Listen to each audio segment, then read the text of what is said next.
Good morning Telangana. నేను సంగప్ప.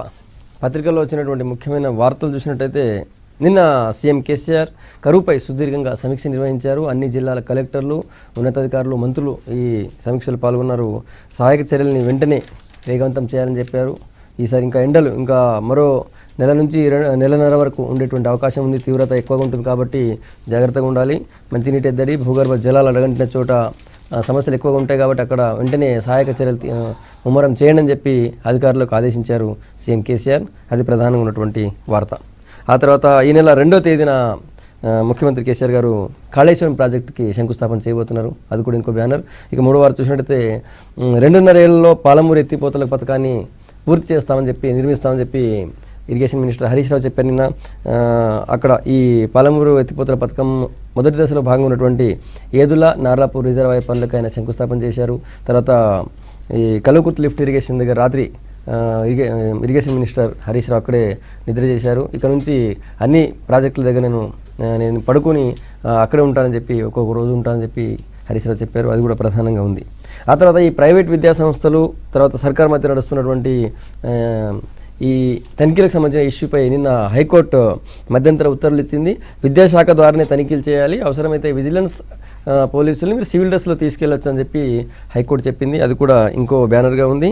ఆ తర్వాత బ్యాంకులకి 9,000 కోట్లు ఎగ్గొట్టి వెళ్ళినటువంటి విజయ్ మాల్యా ఎట్టి పరిస్థితుల్లో నేను ఇండియాకు వచ్చేది లేదు, నన్ను అరెస్ట్ చేసినా నా పాస్పోర్ట్ రద్దు చేసినా మీకు డబ్బులు వస్తాయని చెప్పి ప్రశ్నించారు. బ్యాంకులతో నేను సెటిల్మెంట్ చేసుకోవడం రెడీగా ఉన్నానని చెప్పి ఓ మాట అన్నారు. అది అక్కడ లండన్లో ఉన్నటువంటి ఒక ఇంగ్లీష్ ఛానల్కి ఇచ్చినటువంటి ఇంటర్వ్యూలో చెప్పారు. ఈ విషయాలు ఇవి ప్రధానంగా ఉన్నాయి. ఈ కరువు తరిమేయాలంటే ఏం చేయాలనే విషయంపైన నిన్న సీఎం చేసిన రివ్యూ పైన మనం చర్చిద్దాం. మనతో చర్చించేందుకు స్టూడియోలో సీనియర్ జర్నలిస్ట్, రాజకీయ విశ్లేషకులు నగేష్ గారు, తర్వాత కాంగ్రెస్ నుంచి సీనియర్ నాయకులు మాజీ ఎంపీ మల్లు రవి గారు, టీఆర్ఎస్ నుంచి ఎంపీ బూర నరసాయి గౌడ్ గారు మనతో ఉన్నారు. నగేష్ గారు, నిన్న సీఎం గారు రివ్యూ చేశారు. రాష్ట్రంలో ఆల్రెడీ తీవ్ర నీటి ఎద్దడి, తర్వాత కరువు తీవ్రంగా ఉంది కాబట్టి అందరు కలెక్టర్లని, ఉన్నతాధికారులని పిలిచి రివ్యూ చేశారు. సో ఈ నెలన్నర తీవ్రంగా ఎండ కూడా ఉండే అవకాశం ఉందని చెప్తున్నారు కాబట్టి ఏం చేయాలని దాన్ని చెప్పారు. సో నిన్నటి ఈ ప్రయత్నం నిజంగా రాష్ట్రంలో ఉన్నటువంటి ఈ కరువు నుంచి రాష్ట్రాన్ని బయటపడే వేసే అవకాశం ఎంతవరకు ఉంటుంది? డెఫినెట్గా దాంట్లో ఒకటేమిటంటే చాలా వెరీ షార్ట్ టర్మ్ మెజర్స్ ఏమిటంటే చలివేంద్రాలు ఓపెన్ చేసి మంచినీళ్ళు సప్లై చేసి మన్రేగా వర్కర్స్కి పొద్దున 10 గంటల లోపల వర్క్ ఫినిష్ చేసేయాలని, దాని తర్వాత ఫీల్డ్ వర్కర్స్ కూడా 4 గంటల తర్వాత 10 నుంచి 4 దాకా పని చేయొద్దని చేశారు. అంతకన్నా కొన్ని చాలా ముఖ్యమైన సూచనలు ఇచ్చారు. ఇప్పుడు ఏమిటంటే మనకి చాలా ప్రాబ్లమ్స్ ఏమైనా వస్తున్నాయంటే పంటకి నీరు సప్లై చేయడానికి మనకి కొన్ని ఇబ్బందులు వస్తున్నాయి. చాలా మటుకు నీళ్లు దానికే పోతే మనకి తెలుసు. అది తాగునీటికి తక్కువ, సాగునీటికి ఎక్కువ. ఇప్పుడు కాటన్ గురించి చాలా ఇంపార్టెంట్ స్టేట్మెంట్ చేశారు. మీరు ఇంకా కాటన్ పెంచకండి అనేది, ఎందుకంటే కాటన్ ధరలు పెరిగిపోతాయి. ఇప్పటికే ఏంటంటే గవర్నమెంట్ ఆఫ్ ఇండియా ఇది కాటన్ ఎక్స్పోర్ట్ మీద ఎక్స్పోర్ట్ డ్యూటీ వేస్తున్నది. సో నిన్న దాని మీద సుదీర్ఘంగా చెప్పి అసలు కాటన్ని మానేసి సోయాబీన్ వేరే పంటలు వేయమన్నారు. బట్ ఇప్పుడు దీంట్లో ఇవన్నీ సూచనలు అంతా దీని మీద ఎవరు తప్పు పట్టలేరు, మంచి సూచనలే, దీన్ని వెంటనే అమలు చేయాలి. కానీ ఏమిటంటే దీని మీద డ్రౌట్ మీద ఇప్పటికి కొంచెం ఆలస్యమైంది అనేది అది మనం మాత్రం చెప్పాలి. దీనికి ఈ రోజుల్లో టెక్నాలజీ వచ్చేసింది. ఈ రోజు కాదు, 15 ఏళ్ల కింద టెక్నాలజీ వచ్చింది. కలెక్టర్ అందరినీ పోగు తీసుకుని ఒక ప్లాట్ఫామ్ మీద వచ్చి మాట్లాడే అవసరం లేదు. వీడియో కాన్ఫరెన్స్లు, అంతకుముందు టెలిఫోన్ కాన్ఫరెన్స్లు ఉండేవి, అవన్నీ జరుగుతున్నాయి. ఇది కొంత ముందే చేసుంటే నేను అనుకోవడం కొంచెం రిలీఫ్ జరిగేది ఇంకా బాగాను. ఇప్పుడు చాలా మటుకు మీరు ఒకటి గమనించాలి, ఒక 6-7 రాష్ట్రాల్లో మన ఇండియాలోని కరువు చాలా తీవ్రంగా ఉంది. దాంట్లో తెలంగాణ ఒకటి, కర్ణాటక ఒకటి, మహారాష్ట్ర ఒకటి, ఆంధ్ర ఒకటి, ఒరిస్సా ఒకటి, ఇలాంటి ఎండలు కూడా చాలా తీవ్రంగా ఉన్నాయి. ఏంటంటే నార్త్ ఇండియన్ స్టేట్స్లో అంత ఎక్కువ లేదు, మన సౌత్ ఇండియాలో ఉన్న దీంట్లో కొన్ని మంచి సూచనలు చేశారు. ఏమిటంటే ఇది వయసు పరిమితి ఉండకూడదు అనేది. ఏంటి 65 ఏళ్ళ పైన చనిపోతే వాళ్ళకి ఇంతకుముందు ఎక్స్గ్రేషియా 50,000 వచ్చేది కాదు. అలాంటి మళ్ళీ ఇది ముందే చేస్తుంటే ఇవన్నీను కొంచెం బాగుండేది. ఇది కొంచెం ఆలస్యం జరిగిందని ఎందుకు చెప్తున్నానంటే, ఇప్పటికి కరువు స్టార్ట్ అయ్యి అప్పుడే 1.5 months మొదలైంది. అసలు ఎక్కడ మంచినీళ్ళు లేవు. మన మంజిరాలను చూస్తే ఎలాంటి విచిత్రమైన పరిస్థితి ఉందంటే అక్కడ మొసళ్ళు బయటకు వచ్చేసి నీళ్ళు లేక ఇచ్చేస్తున్నాయి. దాని తర్వాత మొన్న ఒక పత్రికలో మీకు ఒక చిన్న వార్త చెప్తాను. ఒక రైతు ఏం చేసాడంటే మేత పెట్టలేక ఒక 2 ఎద్దుల్ని ఇక్కడ కట్టాడు, ఇంకోటి కట్టాడు. రోజంతా ఎండలో, రోజు పొద్దు నుంచి మధ్యాహ్నం దాకా ఎండలో ఒక 5 గంటలు పెడుతుండేవాళ్ళు. ఎందుకు? అది అయిపోయిన తర్వాత మంచినీళ్ళకే దాహంతో మంచినీళ్ళు తాగేస్తుండేవాట. మంచినీళ్ళు తాగేసిన తర్వాత దానికి మేత పెట్టక్కర్లేదు, తక్కువ క్వాంటిటీలో. అంత పరిస్థితిలో ఉన్నప్పుడు ఇలాంటి చర్యలు ఇంకా కావాలి. దీంట్లో ఇంకా సరిపోలేదు. 2-3 క్యాటల్ని ఎట్లాగా ప్రొటెక్ట్ చేయాలో అనేది లేదు. బట్ ఇప్పటికైనా ఏదైతే ఇది చేశారో దీన్ని అమలు చేస్తే బ్రహ్మాండంగా ఉంటుంది. రైట్, మొత్తానికి కొద్దిగా ఆలస్యమైంది. పశువు విషయం మీద కూడా ఆయన దృష్టి పెట్టేది అంటున్నారు. రవి గారు, నిన్న సీఎం గారు చేసినటువంటి ఆ కరువు నివారణకు సంబంధించిన సూచనలు రాష్ట్రంలో ఉన్నటువంటి ప్రజలకి ఉపశమనం కలిగిస్తాయి, ఎంతవరకు మేలు చేస్తాయి? అంటే ఉపశమనం అంటే ఇప్పుడు ఈ చనిపోయేటటువంటి వాళ్ళకి ఇచ్చేటటువంటి 50,000 ఇచ్చేది దానికి ఏజ్ గురించి చెప్పారు. అసలు మామూలుగా జనం ఇప్పుడు 2 నెలలు అవుతుంది, మనకి దాదాపు ఎండలు ముందు ఎర్లీగా వచ్చినాయి, రావటమే కాకుండా దాంతోపాటు వేసిన పంటలన్నీ పోయినాయి, మంచినీళ్ళు దొరకటం లేదు, పశువులకు మేత దొరకటం లేదు, ప్రజలంతా రకరకాల ఇబ్బందుల్లో బాధపడుతుంటే అసలు దీని గురించి రివ్యూ చేయటమే లేట్ అయింది.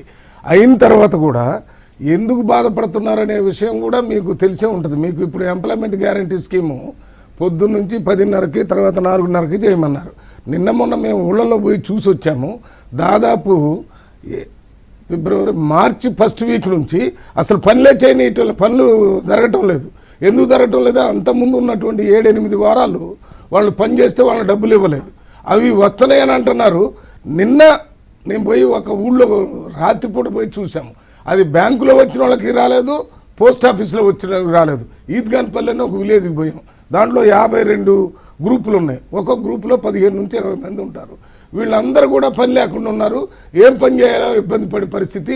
ఎందుకు పనికి పోవటం లేదంటే ఆ బిల్లు ఇస్తారో లేదో, ఇంతకుముందు ఇచ్చిన 7 వారాలకు బిల్లు ఇవ్వలేదు, మళ్ళీ కొత్తగా పోతే ఏం చేయాలో, ఎక్కడైనా పని దొరికిద్దేమో అని అక్కడ ఇక్కడ దేవులాడుకునే పరిస్థితి ఏర్పడుతుంది. ఇప్పుడు మనం మాట్లాడేటప్పుడు ఆ గ్రౌండ్ రియాలిటీ మీద ఒక ముందు వెంటనే ముఖ్యమంత్రి గారు ఆ డబ్బుని ఎమ్మటే రిలీజ్ చేసేది ఒకటి, తర్వాత పని కల్పించాలి. ఇప్పుడు నేను చెప్తున్నాను, బాలనగర్ ఒక మండలం ఉంది, అన్నకు తెలుసు. ఇక్కడ ఆ బాలనగర్ మండలంలో రోజుకి మామూలు టైంలో 3,500 మంది ఈ ఎంప్లాయ్మెంట్ గ్యారంటీ స్కీమ్ పనిచేసేవాళ్ళు. ఇప్పుడు మళ్ళీ పనిచేస్తాం, డబ్బు రిలీజ్ చేసిందని చెప్పిన తర్వాత దాదాపు 1,500 నుంచి 2,000 మందే పనిచేస్తున్నారు. ఎందుకు పనిచేయటం? వాళ్ళకి ఆ నమ్మకం, ఇంకా డబ్బులు ఇస్తారనేది తెలియటం లేదు, మాట్లాడటం లేదు. దీని గురించి ఏం చేయాలి? ఇది కాకుండా పశువుల గురించి, పశువులు ఇప్పుడే పెద్దలు చెప్పారు, ఇది కాకుండా అమ్ముకునే వాళ్ళు ఎక్కువైపోయారు. మనకి క్యాటిల్ ఇవి ఉంటాయి కదా, అక్కడ పోయినప్పుడు మొత్తం కబేళాలు కమ్మేటటువంటి కార్యక్రమం జరుగుతుంది. పెద్ద పెద్ద వాటికి విధానపరమైన నిర్ణయం తీసుకోవాలి. మీరు మామూలుగా ఇంతకుముందు చేసేదే కలెక్టర్ ఏం చేస్తాడో మీరు జాగ్రత్తగా చూడండి అని అంటే, అది జాగ్రత్త చూడటం కాదు, ఏమి చేస్తే ఆ పని అయిపోద్ది. అక్కడ మీరు ఒక మండలానికి కానీ ఒక ఏరియాకి కానీ డిసైడ్ చేసి పశువులకు మేత ఇచ్చే కేంద్రం, పశువుల మేత కేంద్రం, పశువుల నీటి కేంద్రం, అందరూ వాళ్ళ పశువుల్ని తోలుకొని వచ్చి అక్కడ పెట్టి ఈ కరువు కాలంలో ఇంకొక నెలన్నర అని చెప్తున్నారు. ఆ నెలన్నరలో గడ్డి సప్లై చేయటం, నీళ్ళు ఇవ్వటం, మళ్ళీ తర్వాత ఎవరు పశువులు అనుకోలేకపోయేది. ఇది ఇంతకుముందు జరిగిన కార్యక్రమం, ఇప్పటికే మొత్తుకుంటున్నారు జనం అంతా. దీని గురించి నిర్ణయం కలెక్టర్ తీసుకోలేడు. కలెక్టర్ తీసుకోవాలంటే డబ్బు కావాలి. మీరు డబ్బులు ఇస్తారని చెప్తే కలెక్టర్ చేస్తాడు. ఈ పశు సంరక్షణ కేంద్రం అదే రకంగా మీరు వాళ్ళు ఇచ్చేటటువంటి ఓల్డ్ ఏజ్ పెన్షన్ కానీ లేకపోతే ఫిజికల్ హ్యాండిక్యాప్ పెన్షన్, అది మామూలు టైంలో కూడా ఇచ్చేటటువంటి పెన్షన్. అది కాకుండా ఇవాళ గ్రామాల్లో ఉన్నటువంటి కరువు బారిన పడి తిండి లేకుండా, ఇప్పుడు నేను చెప్పినటువంటి మామూలు జనమే కాకుండా చాలామంది జనం తిండి లేని పరిస్థితి, బయటికి ఎక్కడైనా బాంబే పోయేవాళ్ళు కానీ వేరే ప్రాంతానికి పోయేవాళ్ళు పోయారు. ఇక పోకుండా మిగిలిన వాళ్ళకి వాళ్ళని ఐడెంటిఫై చేసి వాళ్ళకి ఒక కరువు పెన్షను లేకపోతే కరువు కోసం రేషన్ ప్రత్యేకంగా ఈ ఒక్క నెల లేకపోతే ఇంకొక 6 నెలన్నర ఇవి ఇవ్వాలా. ఇవి ఇచ్చేటటువంటి కార్యక్రమం చేయాలా. ఈ 50,000 రూపాయలు ఇచ్చేదే కాకుండా మనం ఇవాళ పిట్టలు రాలిపోయినట్టు దాంట్లో సంపాదన చేసే వాళ్ళు ఉంటారు, మామూలుగా చనిపోయే వాళ్ళు ఉంటారు. ఆ ఇంట్లో వాళ్ళ మీదనే ఆధారపడి బతికేటటువంటి వ్యక్తులు ఉంటే వాళ్ళకి ఎక్కువ డబ్బులు ఇచ్చేటటువంటి కార్యక్రమం, అటువంటి విధానపరమైన నిర్ణయాలు ప్రకటించుంటే బాగుంటుంది. యుద్ధం చేయాలంటే మన దగ్గర ఆయుధాలు ఉండాలి, కలెక్టర్ కానీ లేకపోతే ఆర్డీఓ కానీ లేకపోతే ఎంఆర్ఓ కానీ ఏదైనా చేయాలంటే వాళ్ళకి ఆయుధాలంటే డబ్బులే. అటువంటి ఆ విధానపరమైన నిర్ణయం తీసుకోకుండా ఇది ఏముంది, ఇది ఊరికి రివ్యూ చేసినట్టే కనపడుతుంది. దీంట్లో చిన్న చిన్న విషయాలు చెప్పారు. ఆ పనికి వచ్చే వాళ్ళని 10:30కి తీయండి, సాయంత్రం చేయండి, లేకపోతే మీరు మంచినీళ్ళు లేనప్పుడు ఇంతకుముందు ట్రాక్టర్ ఇవన్నీ ఇస్తున్నారు. దానికి బడ్జెటరీ ప్రొవిజన్స్ క్రియేట్ చేస్తారనే నమ్మకాన్ని చేయాల్సిన అవసరం ఉంది. నరసింహగౌడ్ గారు, నిన్నటి రివ్యూలో మామూలుగా చిన్న చిన్న చర్చ మామూలు ఇష్యూస్ మీద చర్చించడం కాకుండా విధానపరమైన నిర్ణయాలు లేవు, తర్వాత నిధులకు సంబంధించిన ఇష్యూలు కూడా ఎక్కువ మాట్లాడట్లేదని రవి గారు అంటున్నారు. మొట్టమొదటిగా ఏంటంటే మీరు గమనించాలి, మన తెలంగాణ రాష్ట్రంలో కానీ ఇతర రాష్ట్రాల్లో కానీ కరువు అనేది ప్రకృతి వైపరీత్యం ఈరోజు సీరియస్గా ఉన్నది. ప్రధానంగా ఏంటంటే కరువు నిర్వహణ అంటే మనం లాంగ్ టర్మ్ సొల్యూషన్స్. ఇప్పుడు ఉన్నటువంటి తాత్కాలికంగా ఏం చేయాలి 1-2 మంత్స్లో అనేది ప్రధానంగా ఇప్పుడు చేయాల్సింది. ఇప్పుడు ఉన్న మేజర్ ఇరిగేషన్ ప్రాజెక్ట్స్ కానీ ఇతరత్ర భగీరథ కానీ ఇవన్నీ ఏంటంటే ఒక సాగునీరు కానీ తాగునీరు ఎద్దటి నివారణ కొరకు చేపట్టినటువంటి భగీరథ ప్రయత్నాలు. అయితే ఇప్పుడు తెలంగాణ రాష్ట్రంలో మెయిన్ థింగ్ ఏంటంటే ఇప్పుడు కావాల్సింది ఫుడ్ సెక్యూరిటీ కానీ వాటర్ సెక్యూరిటీ కానీ ఉపాధి హామీ కానీ ఈ మూడింటి మీద, అండ్ ఆల్సో మనం ప్రివెన్షన్ ఆఫ్ ద డెత్స్ అంటే ఈ ఒక ఎండ తీవ్రతతోని సన్ స్ట్రోక్తో చనిపోయేటువంటి ఈ 4 వీటి మీద ప్రధానంగా మనం కేంద్రీకరించాలి. ఇక లాంగ్ టర్మ్ సొల్యూషన్స్ అయితే మనం ప్రకృతిని ఎట్లా కాపాడుకోవాలి, అవన్నీ హరితాహారం కానీ ఇవన్నీ మనం అందరు చేయాల్సిన, గవర్నమెంట్ ఒకటే కదా అందరు చేయాల్సిన పరిస్థితి. అయితే ప్రధానంగా ఏంటంటే వాటర్ స్కేర్సిటీ ఇస్ నెంబర్ 1. ఈరోజు ఏంటంటే మనకు ఒక విధంగా ఈరోజు కరువు తీవ్రత మనకు ఆల్రెడీ మనకు ఇస్తున్నటువంటి సంక్షేమ పథకాలు, for example 1 రూపీకి 6 kg per person ఇచ్చే కానీ, లేదా 1000 రూపీస్ పెన్షన్స్ కానీ, 1500 ఫర్ వికలాంగులకు కానీ, వితంతువులకు 1000 రూపీస్ కానీ, ఇవి ఒక రకంగా ఈరోజు ఉపశమనం ఇస్తుంది. ఎందుకంటే ఒక ఫ్యామిలీ, ఒక 4 ఉన్నటువంటి ఫ్యామిలీ ఒక 1000 రూపాయల పెన్షన్ వచ్చిన వాళ్ళు ఉన్నా కూడా ఈరోజు ఏంటంటే ఒక 4 ఉన్నా కూడా 4 × 6 24 కేజీల బియ్యం దొరకటం కానీ, ఇతరత్ర పప్పు దినుసులు అవన్నీ పీడిఎస్ ద్వారా దొరకటం కానీ అవుతుంది. అయితే ఇంకా వాటర్ గురించి ఏదైతే ఉందో మనం అర్బన్ అండ్ రూరల్ ఏరియాస్ 2 చూడాల్సిన అవసరం ఉంది. ఫర్ ఎగ్జాంపుల్ హైదరాబాద్కు వచ్చేటట్టు సమస్యలు ఉంటే డిఫరెంట్ రిజర్వాయర్ నుంచి వచ్చినటువంటి సమస్యలు మనం తెచ్చాం కాబట్టి చాలా వరకు కంపేర్ టు అదర్ స్టేట్స్ కొంతవరకు ఉపశమనం ఉంది. రూరల్ ఏరియాలో ఏంటంటే మెయిన్ ప్రాబ్లం ఏంటంటే డబ్బు కాదు. ఇప్పుడు మనం రైస్ దిగుమతి చేసుకోవచ్చు కానీ వాటర్ దిగుమతి చేసుకోలేము. That's a problem.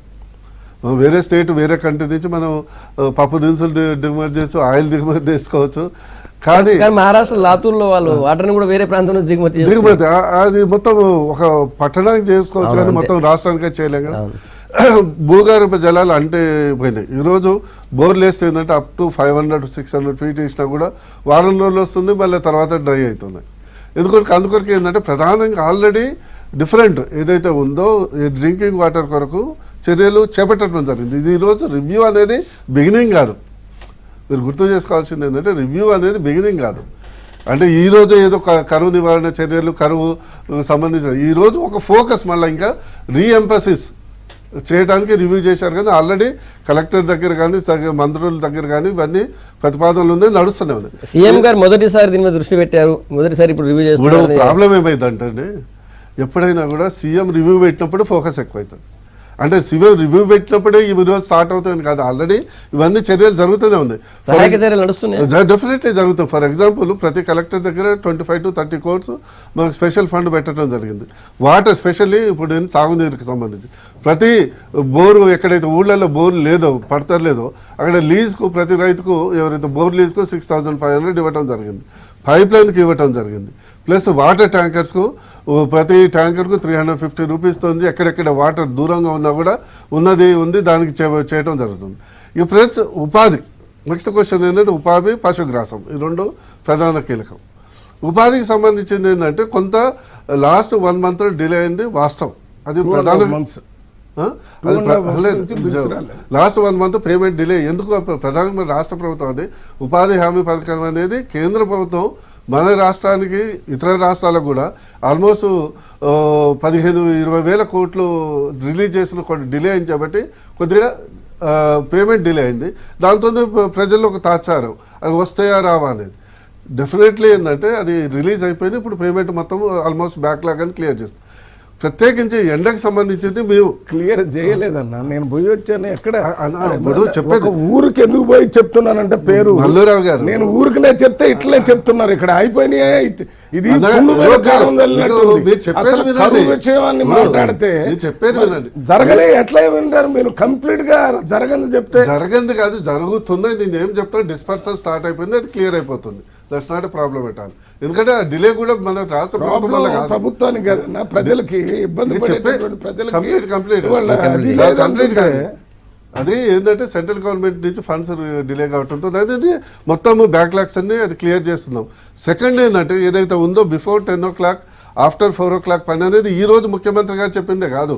ఇదివరకు ఇంటర్నల్గా రివ్యూ చేసినప్పుడు మేము ప్రతి ఒక్క జడ్పీ మీటింగ్లో ప్రతి కలెక్టర్తోని మేము ఎంఫసైజ్ చేసి చెప్పడం జరిగింది.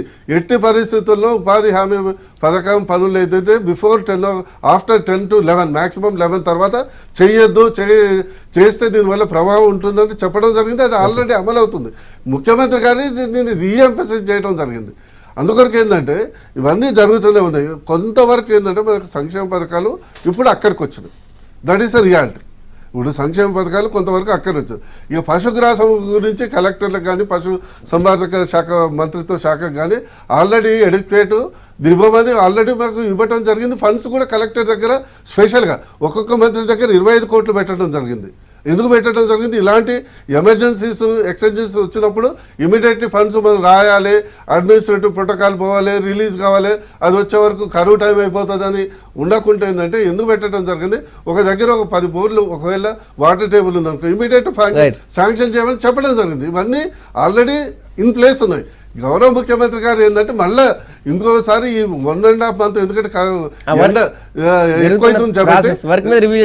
రివ్యూ చేసుకుంటూ రీఫోకస్ చేయమని చెప్పడం జరిగింది. గౌరవ ముఖ్యమంత్రి గారు కూడా రివ్యూ చేసి విధానపరమైన నిర్ణయాలు గ్రౌండ్ రియాలిటీ మీద చేయలేదనేదే నేను చెప్పేది. రివ్యూ చేయటం మంచిదే. రివ్యూ చేయటం వల్ల కలెక్టర్లు వచ్చి కూర్చోవటం, వాళ్ళకి ఇన్స్ట్రక్షన్స్ ఇవ్వటం ముఖ్యమంత్రి స్థాయిలో చేయాలా. కానీ దేనికోసం అంటున్నాను, దేన్ని మనం కొన్ని విధానపరమైన నిర్ణయాలని మనం చెప్పాలా. ఒకవేళ budgetary problem central government state government ఉంటే కూడా ఈ ఎంప్లాయ్మెంట్ గ్యారెంటీ కింద చేసేటటువంటి పనులు డబ్బులు తప్పనిసరిగా లేటుగా రిలీజ్ అయినా వస్తాయి.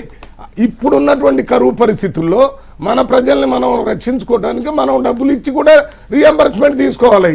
అదే కాకుండా ఇవాళ మీరు 10:30కు పని చేయండి, దాని తర్వాత పని చేయడం కాదు. అసలు వచ్చిన బిల్లు 2.5 నెలల నుంచి రాలేదు.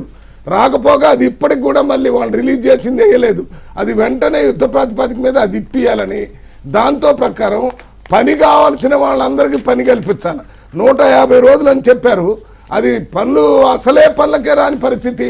ఒక్క మహబూబ్నగర్ జిల్లాలోనే 1,25,000 మంది ఇంత ముందు వచ్చే వాళ్ళు రాకుండా అయిపోయారు. మేము లెక్కలు తీసుకొని చెప్తున్నాం. ఎందుకంటే ఇంకోటమ్మా, తాగునీటి పరిస్థితికి కూడా మీరు చెప్పింది నేను కాదంటున్నాను. ఈ ప్రకృతి సహకరించకపోవటం వల్ల కరువు వచ్చింది. కానీ కరువు వచ్చినప్పుడు ఉన్న ప్రభుత్వాలు ఆ రోజుల్లో ఉన్న ఆ ప్రజల్ని రక్షించాల్సిన అవసరం ఉంది. మంచినీళ్ళు ఎక్కడ ఉన్నాయి, ఏమైనా ఇంపోర్ట్ చేసుకోవాలని మీరే మాట్లాడితే మరి ఈ ఊళ్ళో లేకపోతే ఇంకెక్కడైనా వాగు దగ్గర చెరువు దగ్గర లేకపోతే మంచినీళ్ళు ఇంపోర్ట్ చేసుకోవాలంటే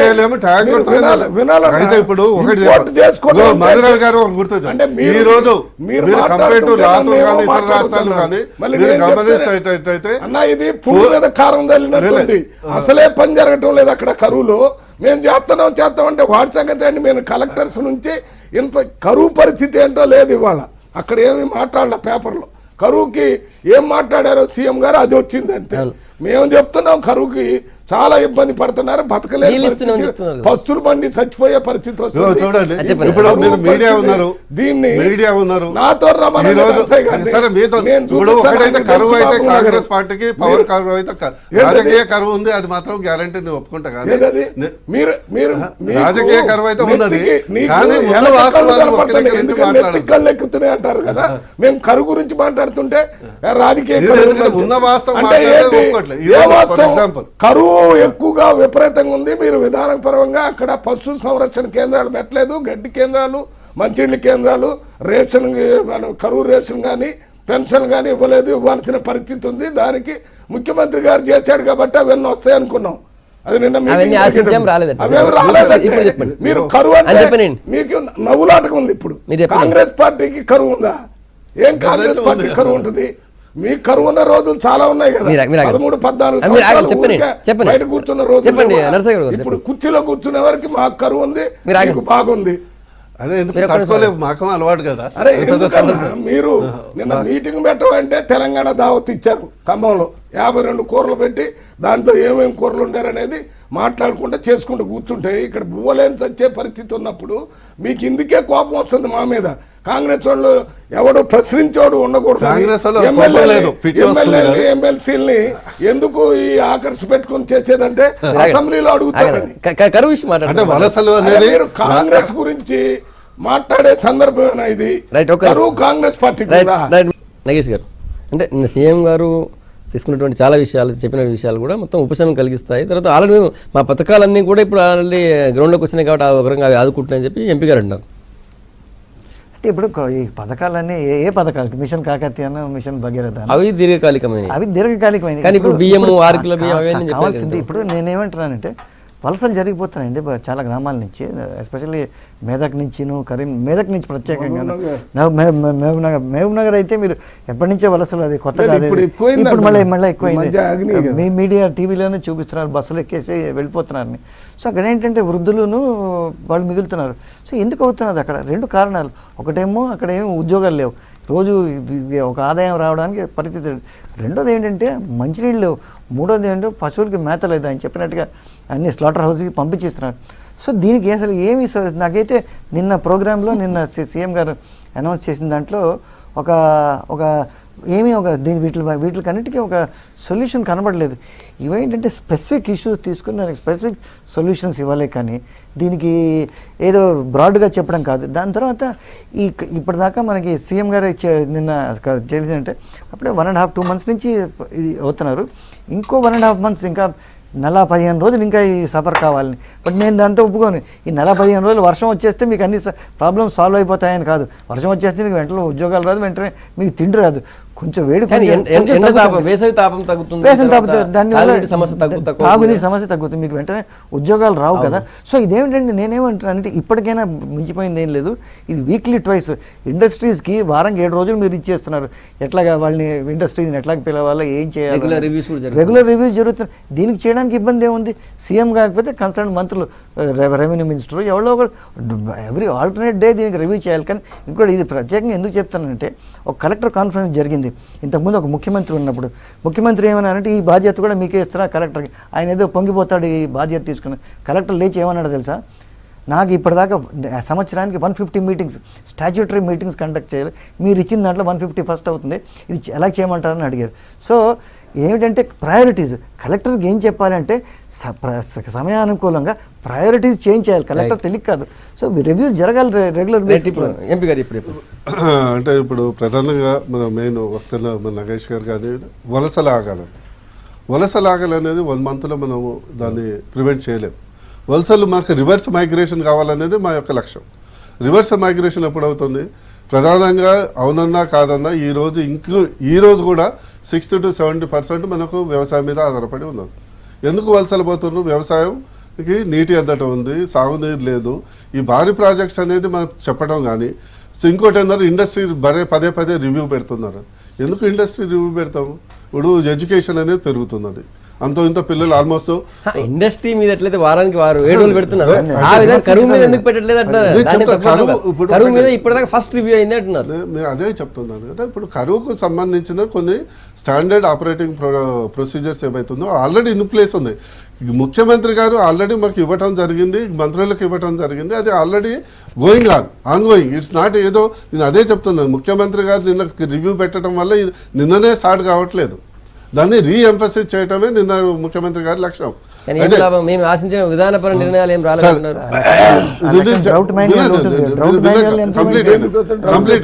మీరు మల్లిరావు గారు ఏం చేస్తారు? Specific proposals. ఇప్పుడు ఏముంది మీకు ఇదివరకే చెప్పాను, తాత్కాలికంగా ఇప్పుడు ఉపశమనం కలిగించేది సాగునీరు కానీ, ఉపాధి హామీ కానీ, పశుగ్రాసం కానీ, మనకు తిండి లేకుండా ఇబ్బంది లేకుండా ఉండటానికి సంబంధించిన ఈ 4 అంశాల మీద ప్రధానంగా ఇప్పుడు చేయాలి. మనం సడన్గా ఏదో పాలమూరు ఎత్తిపోతల పథకం విత్ ఇన్ 1.5 months కంప్లీట్ చేసి నీళ్ళు ఇచ్చే అది మాట్లాడటానికి అనవసరమైన విషయాలు మాట్లాడడం. మేము పాలమూరు ఎత్తిపోతల పథకాన్ని 1 year లో చేయమంటాం లేదు, 1 month లో చేయమంటాం లేదు.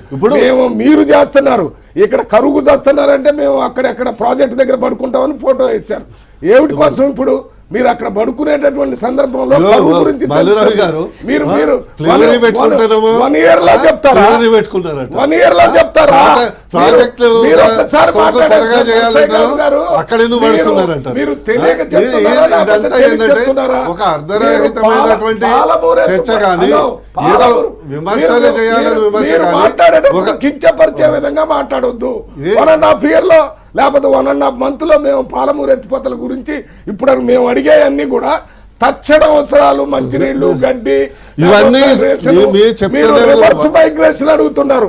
మేము మామూలు మైగ్రేషన్ ఆపమంటున్నారు. రివర్స్ మైగ్రేషన్ మీరు చెప్పినట్టు 5 సంవత్సరాలకు 2 సంవత్సరాల ప్రాజెక్ట్స్ అయితే ఇక్కడ పంటలు బట్టి ఉంటాయి. రాజకీయ విమర్శ చేయదలుచుకోలే కానీ ఈ రోజు తెలంగాణలో జరుగుతున్నటువంటి పరిణామాలకు ప్రధాన ముద్దా ఎవరు అంటే అందులో 100% 43 years పాలించినటువంటి కాంగ్రెస్ పార్టీ. అందులో ప్రజల క్లారిటీ ఉంది, అందరి క్లారిటీ ఉంది. ఈ రోజు వాళ్ళు నదుల్ని సరిగ్గా ఉపయోగించుకొని ఉంటే ఈ రోజు ఈ పరిస్థితి ఉండదు. మొదలైంది ఎవరు తెచ్చారు? ఇందుకోసమే తెచ్చారు. కాంగ్రెస్ పార్టీలోనే చట్టం తెచ్చింది, దాని తర్వాత ఫుడ్ సెక్యూరిటీ బిల్లు తెచ్చింది, దాని తర్వాత తక్షణ అవసరాలను తాగునీరు కావచ్చు, లేకపోతే ఉపాధి హామీ గురించి క్లారిటీతో చాలా క్లారిటీతో చెప్పాను. అర్బన్ ఏరియాస్ ఫస్ట్ కావాల్సింది నీటి ఎద్దడి, తాగునీరు ప్రాబ్లం. సెకండ్ ఉపాధి హామీ. మూడోది సంబంధించింది మనకు ఆహార ధాన్యాలు. ఈ 3 అంశాలే కదా. ఎండ చావు ఎండ దెబ్బ నుంచి ఈ 4 కదా, రైతులు మంచినీళ్ళు, 4 కదా అంశాలు. ఆ 4 మీద ఎందుకు విశ్లేషించి 4 మీద ఫోకస్ చేసి చెప్తున్నాను. ఈ 4 మీద చెప్పినాక ఇంకేమైనా సూచనలు ఇచ్చుకుంటే స్పెసిఫిక్ సూచనలు ఏదో నేను చెప్పింది కూడా చెప్పేది. ఈ రోజు రైతులకి పని, మనం కూలీలకు పని, వాళ్ళకి కావాల్సిన మంచినీళ్ళు, వాటికి విధానపరమైన నిర్ణయాలు మీరు చెప్పకుండా విధానపరమైన నిర్ణయాలు ఆల్రెడీ ఉన్నాయి. మీకు అర్థం కాకుండా ఏం చేయలేదు. మీకు అర్థం కాకుండా చెప్తాను. ఆల్రెడీ డ్రింకింగ్ వాటర్ సప్లై కొరకు స్పెసిఫిక్ వారు దయచేసి ఇదకుంటే నేనేం చేయలేదు. 2 కోట్లతో మీరు విధానం ఏం చెప్పారు? విధానం అంటే మంచి నీళ్ళకి ఎంత అవసరం ఉందో కలెక్టర్ దగ్గర నుంచి మాట్లాడి ఆ నిధులు విడుదల చేస్తారు. అదొక విధానపరమైన నిర్ణయం. లేదు 2 కోట్లు ఇచ్చారు, పేపర్లో వచ్చింది.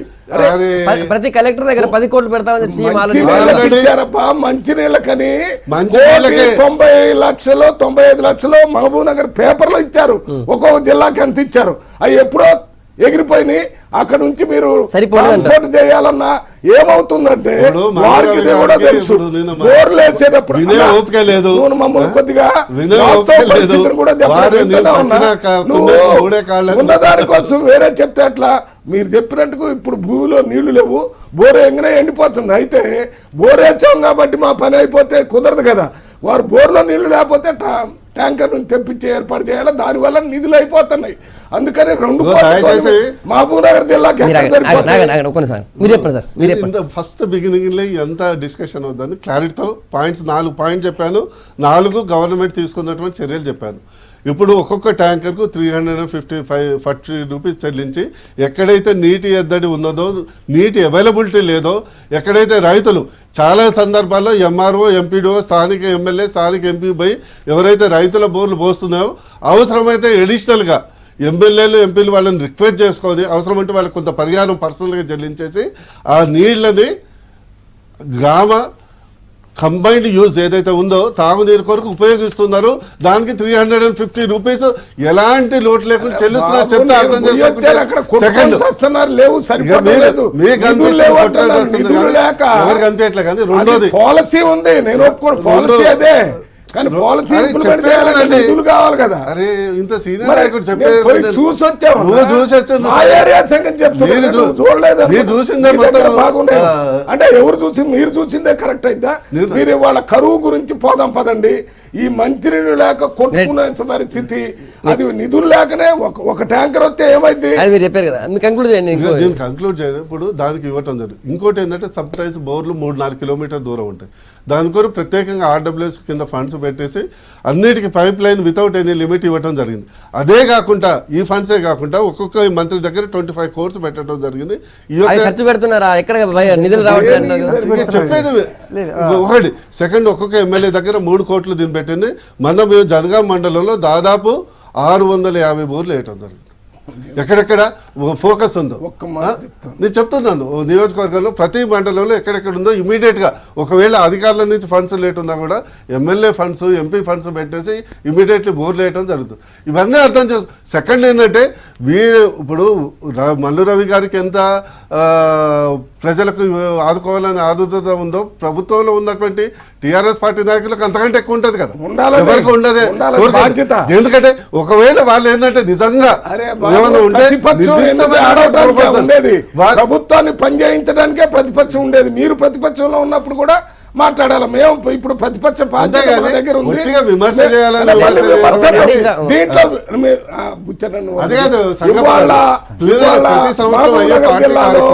మహబూబ్ నగర్ జిల్లాలో కానీ తెలంగాణలో కానీ కరువు గురించి నేను చెప్పే విషయాలు ఏదైనా పొరపాటు ఉండి ఓన్లీ మిమ్మల్ని ఇబ్బంది పెట్టాలని చెప్తే మీరు చెప్పారు. ప్రతి సంవత్సరం ఏ పొలిటికల్ పార్టీ అయినా కూడా ఒక ఆవిర్భావ దినోత్సవం ఉంటుంది, ఒక కార్యక్రమం ఉంటుంది.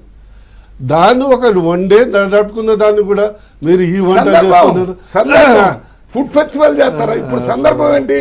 మొత్తం జిల్లా, మొత్తం రాష్ట్రంలో అందరు జరుపుకుంటారు. కాంగ్రెస్ జరిపింది, టీడీపీ జరిపింది, మీరు కూడా జరిపారు, అందరు జరుపుకోవచ్చు. ఈ సబ్జెక్టుని మీరు బంద్ చేసే రోజులు వస్తాయి. మీకు ఇవాళ ఎంత ఎగురుతారో అంత పడిపోతారు. ఎంత పైకి పోతే పైన ఆకాశంలో అడిగేది ఏంటంటే పొలిటికల్ ప్రాసెస్ అనేది సాధారణంగా జరిగేది కాదు, ఏదో ఎక్స్ట్రావెంట్ గా జరిగేది. అంటే ఇప్పుడు ప్లీనరీ చేసుకోవడం అన్యాయము, ఏదైనా ప్రాబ్లం ఉంది కాబట్టి ఇక ప్లీనరీ చేసుకోవద్దు. దేశంలో ఇక బీజేపీ పార్టీ చేయట్లేదు, కాంగ్రెస్ పార్టీ చేయట్లేదు. దీనికి ఒకటి ఏంటంటే దీన్ని చెప్పగలను భావ దారిద్ర్యం తప్పితే ఇంక అంతకంటే ఏం లేదు. వెరీ భావదారిద్రం తప్పితే. టిఆర్ఎస్ పార్టీ అనుకుంటుంది మాకే భావం అంత బాగొచ్చు, మాకే తెలివి ఉంది, మేమే పరిపాలన చేస్తాం, ఇక ఎవరు చేయలేరు అనుకుంటున్నారు. ఇప్పుడు కనపడుతుంది కదా, మంచినీళ్ళు లేక, ఉవ్వలేక మొత్తం ఊళ్ళు వదిలిపెడితే రివర్స్ మైగ్రేషన్ కావాలంట. ఇప్పుడు మైగ్రేషన్ సంగతి ఏంటంటే ఆయన వచ్చేదాని గురించి నిన్న హరీష్ రావు గారు కూడా ఈ పాలమూరు లిఫ్ట్ ఇరిగేషన్ దీని దగ్గర అదే మాట అన్నారు. మొత్తం వలసపోయిన వాళ్ళు రివర్స్ రావాలని చెప్పి మేము ప్రయత్నం చేస్తున్నాం, అందులో భాగంగానే కడుతున్నాం. ఆయన ఆల్రెడీ నిన్న ఒక ప్రాజెక్ట్ దగ్గర నిధులు కూడా చేశారు. నేను ముందు రివర్స్ పోయి ఇప్పుడు మైగ్రేషన్ పోయే వాళ్ళు, కరువు గురించి ఇబ్బంది పడే వాళ్ళని ఆపేదానికి తక్షణ చర్యలు తీసుకోవాలా వద్దా? మీరు భవిష్యత్తులో రివర్స్ మైగ్రేషన్ కావచ్చు, ఎందుకంటే ఇక్కడ పంటలు పండుతున్నాయి, ఆ పని ఏదో ఇక్కడే దొరికిద్దని వస్తారు. ఎందుకని ఇంతకుముందు 4 ప్రాజెక్టులు ఉన్నాయి, ఇప్పుడు ఒక ప్రాజెక్టు. అంతకుముందు కలవకుర్తి, నెట్టంపాడు, భీమా, కోయల్ సాగర్ ఉన్నాయి కదా, అవి ఇది అంతా వస్తే కొద్దిగా రివర్స్ వస్తుంది. కానీ ఇప్పుడున్న సంగతి ఏంటి? ఇక్కడ 7 నుంచి పోయేటటువంటి వాళ్ళు ముసలి తల్లిదండ్రులను ఇక్కడే వదిలిపెట్టిపోతే మరి వాళ్ళని చూసే దిక్కు కూడా లేదు. వాళ్ళ ఆ నుంచి మళ్ళీ డబ్బు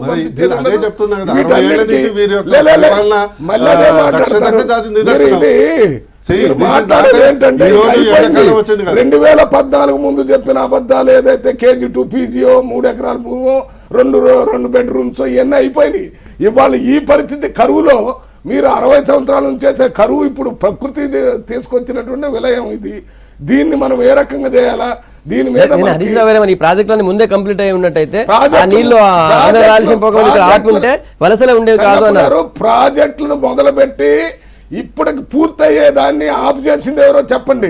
ఒక 5% బడ్జెట్ ఇచ్చుంటే ఒక సంవత్సరంలో ఇప్పటికి 8 లక్షల ఎకరాలకి మహబూబ్నగర్లో డబ్బులు వచ్చాయి. నేను చెప్పిన లిఫ్ట్ ఇరిగేషన్ గురించి నేను చెప్పేది వినాలి మీరు. ఈ 4 ప్రాజెక్టులు తమకు అర్థమైంది. ఎందుకు పెట్టారు లేట్ గా? అంత ముందు లిఫ్ట్ ఇరిగేషన్ స్కీమ్స్ పెట్టేటటువంటి సంస్కృతి అక్కడ లేదు. నేను అప్పుడు స్పెషల్ రిప్రజెంటేటివ్ ఉన్నాను. అది వచ్చినప్పుడు మన దేశంలో ఈడ లిఫ్ట్ ఇరిగేషన్ లేకపోతే ఎప్పుడు 60 సంవత్సరాల నుంచి అంటే కృష్ణా నది, ఇటు గోదావరి, తెలంగాణ నుంచి కంప్లీట్ కాలేదు కాబట్టి నేను అక్కడ పడుకొని కంప్లీట్ చేస్తాను. అక్కడ ప్రాజెక్టులు కట్టడానికి వీలు లేదు, లిఫ్ట్ వల్లనే జరగాల. ఇప్పుడు లిఫ్ట్ స్కీమ్ వచ్చింది, అందువల్ల ఈ టైంలో లిఫ్ట్లు పెడతాను. లిఫ్ట్ స్కీమ్ మా చిన్నప్పుడు మా గడ్డపల్లి సూర్యాపేట చిన్నప్పుడు లిఫ్ట్ స్కీమ్ నడిచింది. వీళ్ళకి ఒకటే అంటే అర్థం చేసుకొని మాట్లాడేటట్టు ఉండాలి. ఈ లిఫ్ట్ స్కీమ్లు అనేవి చిన్న లిఫ్ట్ కేసు కలవకుర్తి, కొల్లాపూరు ఇవన్నీ జరిగినాయి. ఇటువంటి జీవనదుల మీద నుంచి 300-200 అడుగులు లేపి ఇచ్చేటటువంటి తర్వాత వచ్చింది స్కీమ్ వచ్చింది పెట్టాము. ఇంత కరువు ఉన్నటువంటి, ఇంత దుర్భిక్షం ఉన్నటువంటి రాయలసీమలో కూడా మీరు హంద్రీ దివ మీద కానీ, పోతిరెడ్డి రైట్ కెనాల్ కానీ, and Srisailam right bank canal ఏదైతే ఉందో దాని మీద ఆధార ఉన్నటువంటి రిజర్వాయర్లు నిండు కుండలాగా ఈరోజు ఉన్నాయి. ఎందుకున్నాయండి? అది కూడా లిఫ్టే కదా, రెగ్యులేటర్తో. ఈ రోజు ఎందుకు నిండుకున్నాయి? దయచేసి వారికి జవాబు చెప్పాలి. మీరే కారణం. మీరు చెప్పాలి కదా, నువ్వేదో చెప్తున్నారు. రాష్ట్రం వచ్చి 2 సంవత్సరాలు కావస్తుంది. ఈ 2 సంవత్సరాల్లో మీరు అప్పటికే 95% పని జరిగిన కలవకుర్తి, నెట్టెంపాడు, భీమా, కోయల్ సాగర్ ఎందుకు పూర్తి చేయలేదు? ఇప్పుడు కూడా అవి అట్లే ఉంచి ఇప్పుడు మీరు ఎక్కువగా పాలమూరు చేస్తాం 5 సంవత్సరాల తర్వాత ఒక పేపర్లో వచ్చింది పూర్తి కావడానికి. మీరు చేస్తుంటే సంగప్ప గారు ఈ 4 లిఫ్టులు అయిపోతే ఆ కుంటలు, చెరువులన్నీ నిండుండేవి, వాటి మీద నీళ్లు ఉండేవి, దానివల్ల గ్రౌండ్ వాటర్ ఉండేది.